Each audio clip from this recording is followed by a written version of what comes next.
श्रीपञ्चमुखी हनुमत्कवचम्।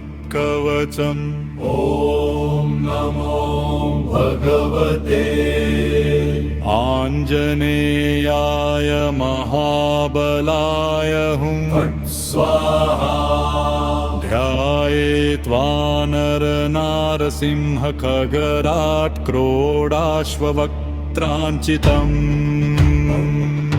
नानालङ्करणं त्रिपञ्चनयनं दीप्यमानं रुचा। पञ्चवक्त्रं महाभीमं त्रिपञ्चनयनैर्युतम्। दशभिर्बाहुभिरुक्तं सर्वकामार्थसिद्धिदम्। पञ्चवक्त्रं महावीर्यं सर्वशत्रुनिवारणं सर्वसम्पत्प्रदं नित्यं सर्वाभीष्टफलप्रदम्।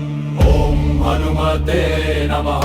ॐ पञ्चमुखाय हनुमते रुद्रात्मकाय हुं फट् स्वाहा।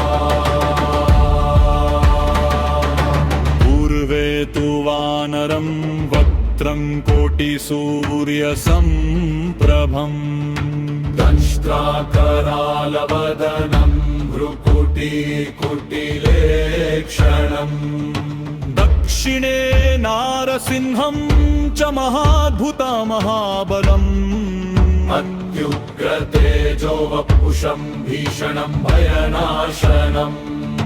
पश्चिमे गरुडं वक्त्रं वज्रतुण्डं महाबलम्।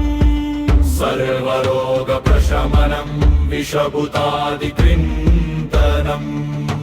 उत्तरे सुकरं वक्त्रं कृष्णदीप्तन्नभोपमम्। पातालसिंहवेतालज्वररोगादिनाशनम्। ऊर्ध्वं हयाननं घोरं दानवान्तकरं परम्। येन वक्त्रेण विप्रेन्द्र तारकाख्यं महासुरम्। पञ्चवक्त्रं महावीर्यं सर्वशत्रुनिवारणं सर्वसम्पत्प्रदं नित्यं सर्वाभीष्टफलप्रदम्। ॐ हनुमते नमः। पञ्चमुखाय हनुमते रुद्रात्मकाय हुं फट् स्वाहा। पञ्चवक्त्रं महाभीमं महाबलं सर्वकामार्थसिद्धिदम्। सर्वसम्पत्प्रदं नित्यं सर्वाभीष्टफलप्रदम्।